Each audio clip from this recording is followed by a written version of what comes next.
Bonjour, docteur Michael Ramin. Vous êtes médecin psychothérapeute, j'ai vu ça sur quelques papiers vous concernant avant de vous rencontrer pour la première fois aujourd'hui. Et j'ai vu qu'en dehors de votre diplôme de médecine, vous aviez aussi un diplôme professionnel, agricole et d'horticulture. C'était mon premier métier. C'était votre premier métier. Alors moi, ce qui m'a intrigué, c'est est-ce que le fait d'avoir travaillé la terre et de soigner les fleurs, pourquoi ça vous a conduit à faire des études de médecine? C'est une bonne question. En fait, il n'y a certainement pas de hasard là-dedans. Mais en tout cas, dans le cheminement de l'instant, c'est un concours de circonstances qui, après m'avoir vu éjecter en fait de mon projet d'adolescent, tout simplement parce que je voulais reprendre la ferme de mes grands-parents et que j'ai quitté donc le lycée à l'âge de 16 ans dans ce but-là. J'ai fait ce qu'il fallait pour effectivement avoir les capacités, le diplôme et la possibilité de le faire. Et quand j'ai fini, au moment où j'allais pouvoir enfin réaliser ce projet, mon grand-père est mort et ma grand-mère a vendu sur un coup de tête. Donc la ferme est partie comme ça. Moi de mon côté, c'était un petit peu descendez, on vous demande. Tout était par terre, j'ai plus tellement envie de travailler pour un patron. J'ai enchaîné des petits boulots pendant 3 ans. Et puis de circonstance en circonstance, je me suis retrouvé un jour à passer la serpillière et pousser les brancards à l'hôpital de la Pitié-Salpêtrière, là à côté, à Paris. Et cette vocation, cette envie, ça m'est tombé dessus vraiment comme une envie de pisser. Je me dis, oh, je vais faire médecine.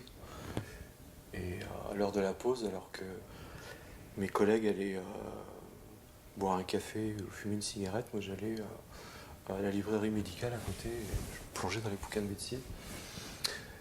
Et ce désir a grandi et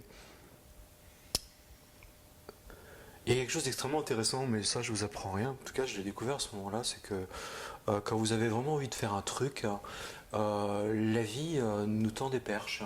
C'est-à-dire que il y a des hasards qui n'en sont pas, tout en étant qui viennent en travers du chemin, des synchronicités, comme dirait Jung, qui se posent là, et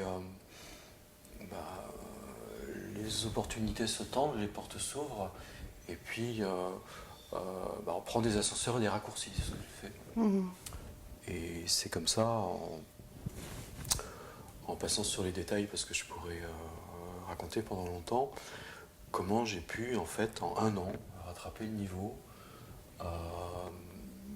obtenir une équivalence que j'avais pas pour m'inscrire.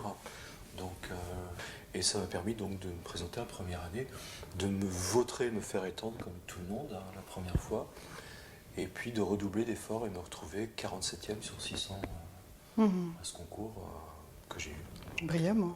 Avec félicitations du jury. Avec, à la fin, Ouais. prix de thèse, félicitations du jury. Donc, la leçon que j'en retire, c'est que, mais ça je le dis souvent, je le dis à mon gamin quand il me dit je sais pas trop ce que je veux faire, j'ai envie de dire tu choisis un truc que tu aimes bien et puis tu mets ton énergie dessus et toi le ciel t'aidera à la vie, va te filer un coup de main.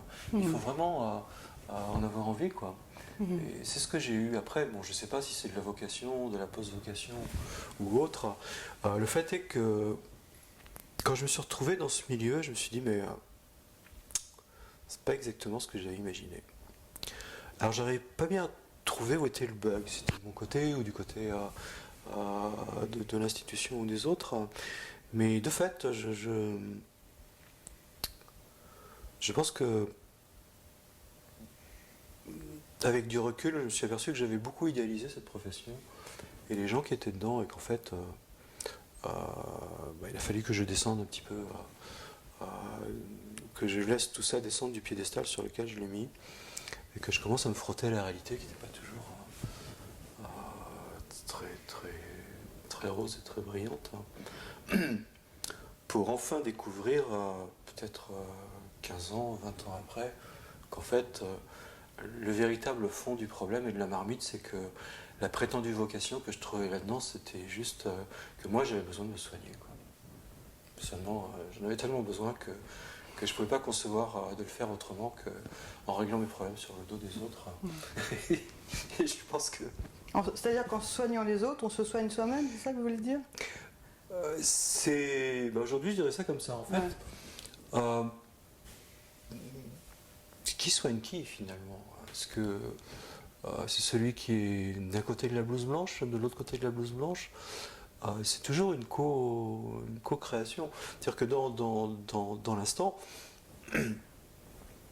l'interaction fait qu'il y a toujours des résonances, et que ces résonances-là, nous avons deux attitudes possibles, où nous allons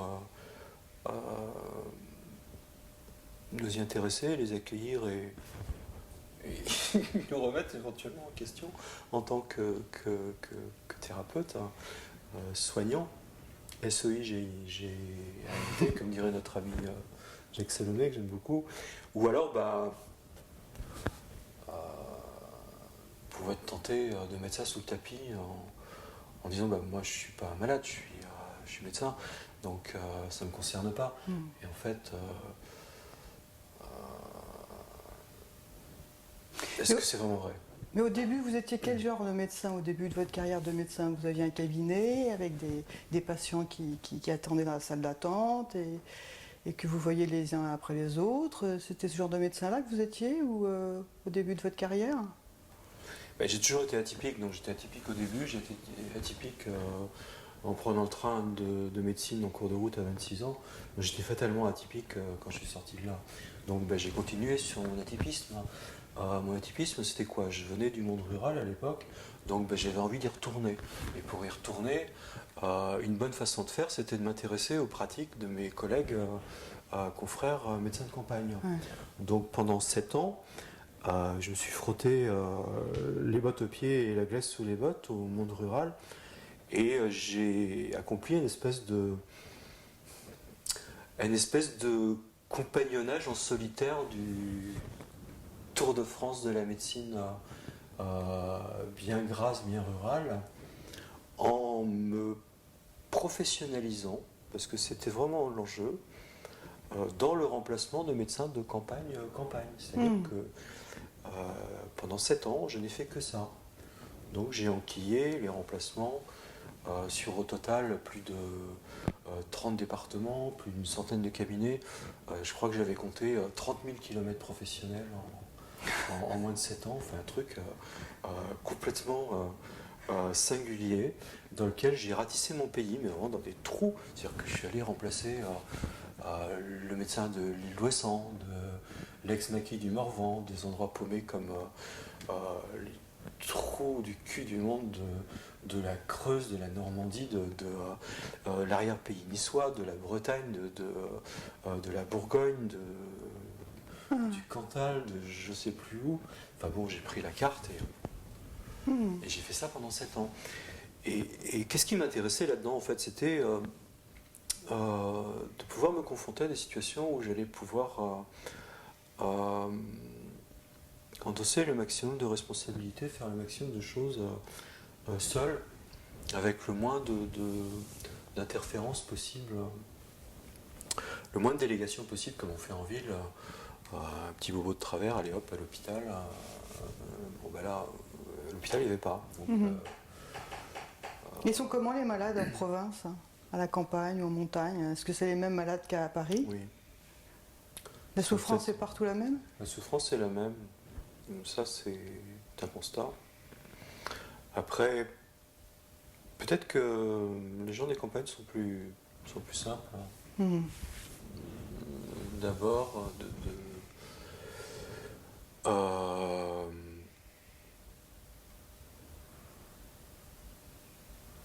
sont peut-être plus à l'essentiel, noient moins le poisson que les gens des villes.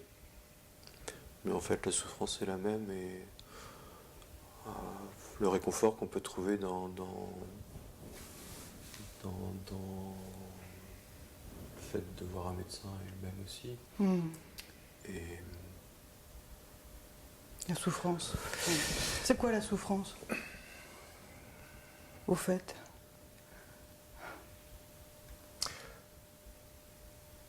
Quelle que soit la manière dont on l'aborde, ça finit toujours par se résumer à une sensation. C'est-à-dire que le mal, c'est pas ce qui est mal, c'est ce qui fait mal dedans. Que c'est vraiment quelque chose qui passe par le corps et qui se ressent. Même si c'est de l'ordre de la souffrance psychique, morale, émotionnelle, en fin de compte, ça revient toujours à une sensation dans le corps. C'est-à-dire qu'une fois qu'on a réussi à saisir ça avec vraiment le ressenti intérieur et pouvoir lâcher un peu du lest sur le petit vélo là-haut qui pédale en disant je pense où je suis, ça c'est quelque chose qui nous déteint en propre. J'ai envie de dire ça comme ça, nous les Français. Mais par exemple, les Canadiens sont beaucoup moins dans ce genre de perspective, je pense, où je suis. C'est une parenthèse. Mais ça revient toujours. Ça fait mal à l'intérieur, quoi. C'est ça la souffrance. Alors, que je me coince le doigt dans une portière ou que ma petite amie me trompe avec un autre, ça revient toujours à une douleur à l'intérieur, quoi, qui est dans le corps. J'ai l'impression, j'ai remarqué depuis quelque temps qu'il y a des souffrances particulières, quoi. Des souffrances un peu mystérieuses. J'ai vu dans votre parcours que après la mort de votre père, je crois en 88, vous avez énormément souffert et vous décrivez une douleur particulièrement forte et au cœur. Vous dites que vous avez eu mal au cœur et mal dedans le cœur. Vous avez consulté des cardiologues qui ne trouvaient rien.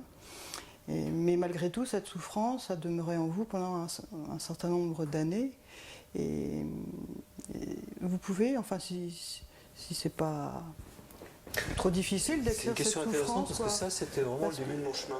J'étais pas un médecin conventionnel dans le parcours, la façon d'arriver fils à papa maman post-bac directement dans les études de médecine comme la plupart de mes collègues. Ça déjà, c'était une chose qui était posée. Mais j'avais quand même je veux dire, une relative confiance dans ce qu'on m'avait enseigné à la faculté.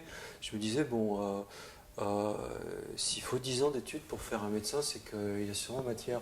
Aujourd'hui, j'aurais une façon plus caricaturale, je ne sais pas si je vais oser, mais je pourrais quand même un petit peu, j'aurais envie de dire, peut-être que s'il faut autant de temps pour former un médecin, c'est que chers confrères, je vous prie de m'excuser si vous m'écoutez, c'est que si les médecins étaient un peu moins bêtes, ils iraient plus rapidement à l'essentiel. Il n'y aurait pas besoin de 10 ans. Mais c'est pas forcément parce qu'on est instruit qu'on est intelligent. Je ferme la parenthèse, parce que là je suis de la provoque, j'en ai conscience, hein. Mais je voudrais revenir à ce que je disais. Donc, j'avais une relative confiance dans ce qu'on m'enseignait, parce que j'accordais un crédit, au sens bancaire du terme, à mes professeurs et mes enseignants. Et ce jour-là, ça a été un bug, hein. C'est-à-dire qu'il y avait un grain de sable dans ce beau rouage, une belle paille dans l'acier, et tout ce monde qui commençait à graviter autour commençait à perdre les pédales. Donc je suis allé voir mes professeurs de cardiologie. J'ai quelque chose vraiment qui me fait mal là-dedans, et est-ce que vous pouvez m'aider? Je voudrais avoir un état des lieux, bien m'examiner. Bah écoute, parce que les professeurs tutoient leurs élèves, voilà, je viens me voir à la consultation. Donc j'étais ausculté dans tous les sens, avec toutes les oreilles possibles. les mines de circonstances. Puis après, j'ai eu droit aux électrocardiogrammes, tout ça a été normal. Alors, j'ai un cardio qui m'a dit tu vas faire une épreuve d'effort. Hein. On va te faire pédaler sur un petit vélo. On va voir jusqu'à où tu peux endosser l'effort maximal. Donc, j'ai fait ça. J'ai pédalé jusqu'à voir ma langue traîner par terre. Et en fait, le cœur, il allait parfaitement bien. Et on me dit, écoute, on va faire une échographie, mais l'échographie était parfaitement normale. Et puis, et la douleur là, j'ai était vu toujours là. mon confrère me dire, on va quand même pas te faire passer une coronarographie. J'ai dit, je peux réfléchir un peu. J'avais toujours mal. Et là, j'ai commencé à me poser des questions, à me dire, mais il y a un décalage, il y a quelque chose que je vis, mais tout est normal, qu'est-ce qui se passe? Mais j'avais pas de réponse, bon, j'en avais pas, mais j'étais l'étudiant, mais mes pontes n'en avaient pas plus que moi, et eux, c'était les professeurs, quoi. Donc, ils ont mis en doute votre douleur en voyant qu'il n'y avait rien sur l'échographie et tous ces examens. Est-ce qu'à un moment donné, ils se sont dit... je les ai remis à leur place, c'est-à-dire que je leur ai dit, écoutez, vous pouvez douter, mais moi je ne doute pas de ce que je ressens. Or, ça, c'est indubitable. Que vous ne voyez rien, c'est un fait, mais moi je ressens quelque chose, et je ne peux pas douter de ça. Donc, bien sûr, vous n'êtes pas à ma place, je ne suis pas à la vôtre, mais ça, j'ai repris ma place de patient, mais en même temps dans l'affirmation. Je ne peux pas douter de ce que je ressens. Parce que si je ne ressentais pas ça, je ne serais pas là en train de vous demander d'apporter vos connaissances, vos lumières et donner un diagnostic. On était vraiment dans une situation de non-spécificité, de non-diagnostic. Et là, j'ai réalisé qu'en fait, en médecine, non seulement j'étais pas un cas rare, mais en plus c'était quelque chose de pas si rare que ça et même d'extrêmement fréquent. Mais ça j'ai découvert avec le recul. Plus tard. Mais en attendant, il m'a fallu des outils pour travailler là-dessus. Mais à l'époque j'en avais pas. Je savais pas quoi faire de ça. Et de fait, j'avais en face de moi qui avait une connaissance, mais une connaissance qui ne pouvait pas m'aider, qui proposait des médicaments, mais des médicaments qui n'étaient pas une solution, parce que d'abord, ils n'étaient pas indiqués, puisqu'il n'y avait pas de matière à indication, et puis en plus, quand je les prenais, ça ne faisait rien. Donc j'ai essayé tout ce que je pouvais essayer, dans les limites de ce qui était acceptable. C'est-à-dire que je n'allais pas m'embarquer dans des thérapeutiques qui mettraient ma vie en danger. J'avais quand même un sens critique, médical, qui commençait à s'affûter. Donc je suis vraiment entré dans une phase de clivage entre ce qui m'était enseigné, ce qui était appliqué dans l'exercice courant, ce que je voyais qui ne fonctionnait pas avec moi, et j'essayais de trouver des pistes qui n'existaient pas. Et j'ai fait tout un chemin à partir de ça. Ça a vraiment été mon épine dans le cœur, mais en talon d'Achille qui m'a fait bosser. Donc, ça vous a amené à quoi après cette douleur? Ça vous a ouvert quelle porte? Comment vous avez pu l'apaiser, l'accueillir, la transformer? D'abord, ça m'a amené face à moi-même, parce que le premier constat, c'est que le monde extérieur ne pouvait pas m'aider. Aucune compétence médicale ne pouvait m'aider, aucun interlocuteur ne pouvait se découvrir personne ressource pour moi. Et je me suis retrouvé face à moi-même. Alors face à moi-même avec une douleur, ça fait mal. Je vais prendre une image parce que peut-être que ce sera plus parlant. Quand j'étais gamin, je jouais beaucoup avec les sources. Moi aussi, j'aimais beaucoup ce contact avec l'élément eau qui sortait de la terre. J'avais de la chance pour ça, j'ai grandi à la campagne.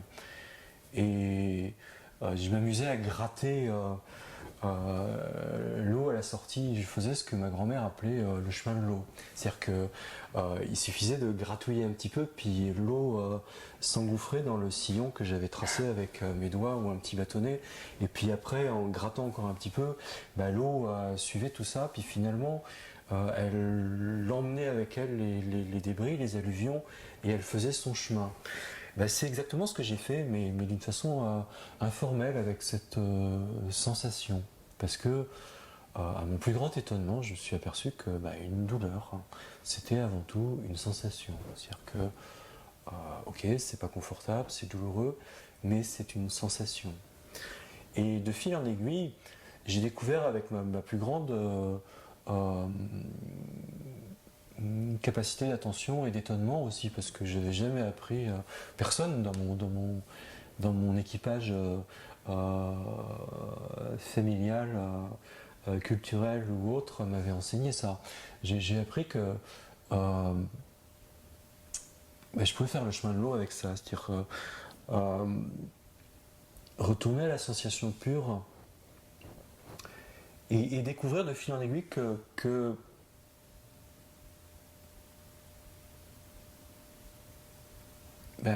ça faisait mal, mais j'étais pas cette douleur. Alors au début, ça paraît trivial, évident, mais ça l'est pas tant que ça, parce que tant que je suis pris par la douleur, je suis collé contre la douleur, et j'ai vraiment, il n'y a plus que la douleur, quoi. C'est-à-dire que il n'y a même plus de conscience de soi, quoi. Tout est douloureux. Et à un moment donné, je ne peux pas mieux dire, à force de me confronter à cette sensation dans la solitude, dans le quotidien, dans mes activités, toute activité, je veux dire, tout était douloureux. Respirer était douloureux, marcher était douloureux, manger était douloureux, dormir était douloureux, tout était douloureux. Et au début, il n'y avait rien d'autre que ça.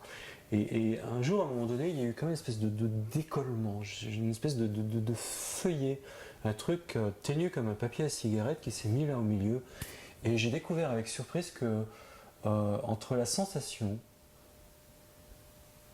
et la propre conscience que j'avais de moi, il y avait un petit espace qui s'était créé, un truc, un décollement.